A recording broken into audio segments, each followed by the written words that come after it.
আসসালামু আলাইকুম। সি প্রোগ্রামিংয়ের নতুন একটি ক্লাসে সবাইকে স্বাগতম।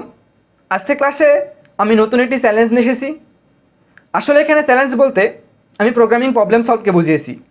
প্রোগ্রামিংয়ের সকল সমস্যাগুলো নিজের কাছে চ্যালেঞ্জ হিসাবে নিয়ে সমাধান করতে হবে।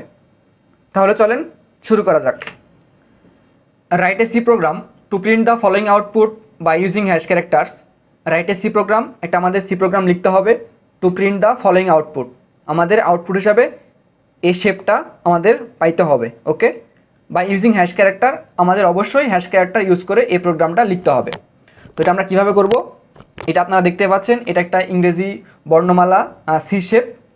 ওকে, তো এইরকম প্রবলেম সলভ করার ক্ষেত্রে আপনারা প্রথমেই দেখে নেবেন যে এখানে আমাদের কয়টা সারি আছে। ওকে, এখানে আমাদের কয়টা সারি আছে, 1 2 3 4 5 6 7 8 9টা সারি আছে। আমরা 9টা প্রিন্টএফ ফাংশন নিয়ে নিব। ওকে, 9টা সারি আছে, 9টা প্রিন্টএফ ফাংশন নিয়ে নিলাম। এখন প্রথম প্রিন্টএফ ফাংশনের ভেতরে আমরা এখানে আমাদের কয়টা হ্যাশ ক্যারেক্টার আছে, 6টা হ্যাশ ক্যারেক্টার আছে। ওকে, এখানে আমাদের 6টা হ্যাশ ক্যারেক্টার আছে।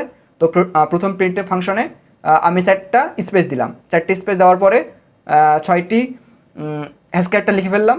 দেন পরের লাইনে আমরা 2টা স্পেস দিব।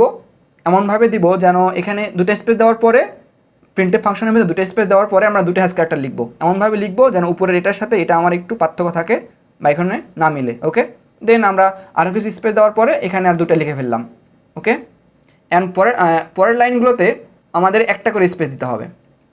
প্রিন্টএফ ফাংশনের ভেতরে একটা করে স্পেস দিলাম এবং এখানে আমরা অবশ্যই সবগুলোতে একটা করে হ্যাশ ক্যারেক্টার লিখে ফেললাম।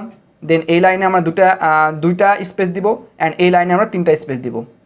ওকে, দেন আমরা এটা লিখে ফেলবো। এবং প্রত্যেকগুলোর ক্ষেত্রে বা প্রত্যেকটা হ্যাশ ক্যারেক্টার পরে এই লাইনের পরে এইখানে আপনাদের একটা স্ল্যাশ এন দিয়ে নিতে হবে। এখানে একটা স্ল্যাশ এন, এখানে একটা স্ল্যাশ এন, এখানে একটা স্ল্যাশ এন কেন দিবেন, কারণ এটা আপনাদের নিউ লাইন দিবে, সেই কারণে আপনাদের অবশ্যই স্ল্যাশ এন অবশ্যই ব্যবহার করতেই হবে। তো এটা আপনারা ভিজুয়াল স্টুডিও অথবা কোড ব্লকস আইডি ইউজ করে সমাধান করার চেষ্টা করবেন।